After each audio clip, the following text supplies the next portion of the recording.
नमस्कार दोस्तों हम पिछले कुछ दिनों से पढ़ रहे थे राजस्थान का इतिहास। और राजस्थान के इतिहास में हम पढ़ रहे थे प्रजामंडल आंदोलन। तो दोस्तों आज हम पढ़ेंगे करौली प्रजामंडल के बारे में। दोस्तों मत्स्य संघ के प्रजामंडल को लेकर चर्चा करेंगे और उसमें हम अलवर प्रजामंडल के बारे में चर्चा करेंगे। मत्स्य संघ के अंदर दोस्तों 4 जिले शामिल किए गए हैं: अलवर, भरतपुर, करौली और धौलपुर। ठीक, तो दोस्तों आप सब जानते हैं ABCD। इन चारों को A से अलवर, B से भरतपुर, C से करौली और D से धौलपुर। दोस्तों इन चारों को मिलाकर एक संघ बनाया गया था, उसका नाम था मत्स्य संघ। और मत्स्य संघ नाम किसने दिया था? KM मुंशी ने। यानी KM मुंशी ने मत्स्य संघ नाम दिया था, यानी कन्हैयालाल माणिक्यलाल मुंशी ने इसको क्या नाम दिया? मत्स्य संघ।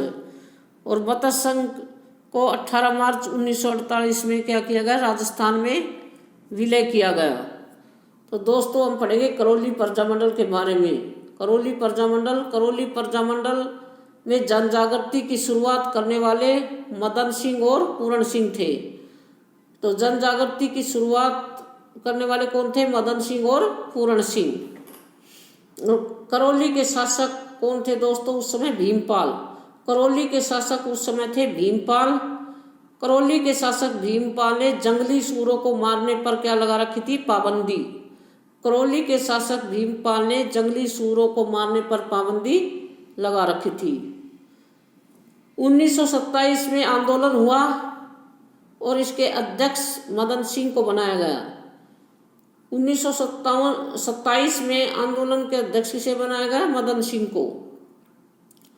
1927 में आंदोलन का अध्यक्षता किसने की? मदन सिंह ने। इस आंदोलन के 3 कारण थे। एक तो जंगली सूरों की समस्या, दूसरा हिंदी को राजभाषा घोषित करना और तीसरा बेगार प्रथा। पहला कारण तो था जंगली सूरों की समस्या, दूसरा था हिंदी को राजभाषा घोषित करना और तीसरा था बेगार प्रथा। करौली में राजनीतिक चेतना की शुरुआत किसने की? त्रिलोकचंद माथुर ने। तो करौली में राजनीतिक चेतना की शुरुआत करने वाले कौन थे? त्रिलोकचंद माथुर।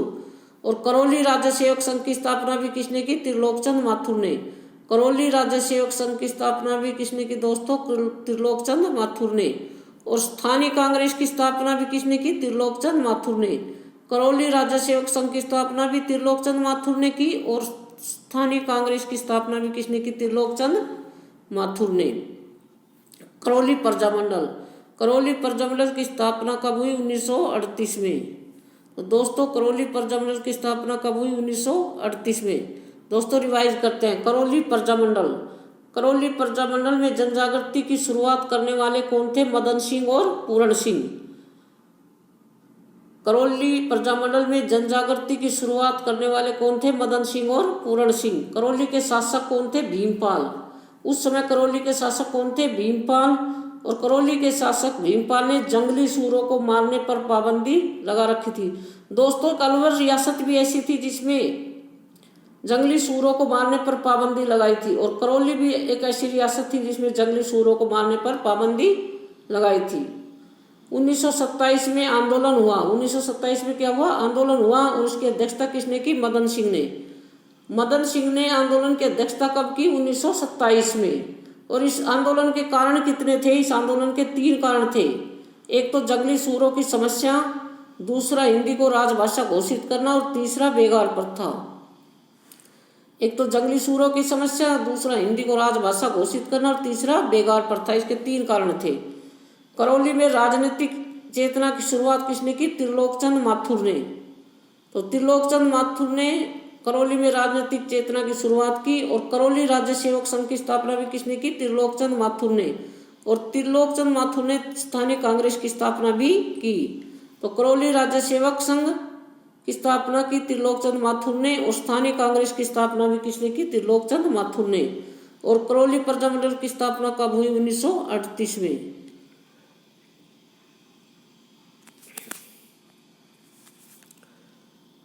करौली प्रजामंडल की स्थापना कब हुई? 1938 में। और किसने की? त्रिलोकचंद माथुर ने। और दूसरे कौन थे? चरंजीलाल शर्मा। तो करौली प्रजामंडल की स्थापना त्रिलोकचंद माथुर और चिरंजीव लाल शर्मा ने कब की? 1938 में। करौली प्रजामंडल की स्थापना त्रिलोकचंद माथुर और चिरंजीव लाल शर्मा ने कब की? 1938 में। राजनीतिक सम्मेलन कब हुआ? 1940 में। राजनीतिक सम्मेलन हुआ 1940 में और इस सम्मेलन की अध्यक्षता किसने की? पूरण सिंह ने।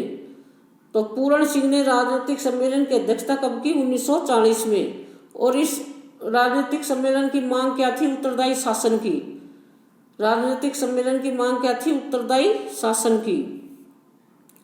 18 मार्च 1948 को करौली का मत्स्य संघ में विलय कर लिया गया या मिला लिया गया। 18 मार्च 1948 को करौली को मत्स्य संघ में विलय कर लिया गया या मिला लिया गया। दोस्तों नोट नंबर 1, चिरंजीव लाल शर्मा तो करौली प्रजामंडल के से संबंधित है और चिरंजीव लाल मिश्र किससे संबंधित है? जयपुर से।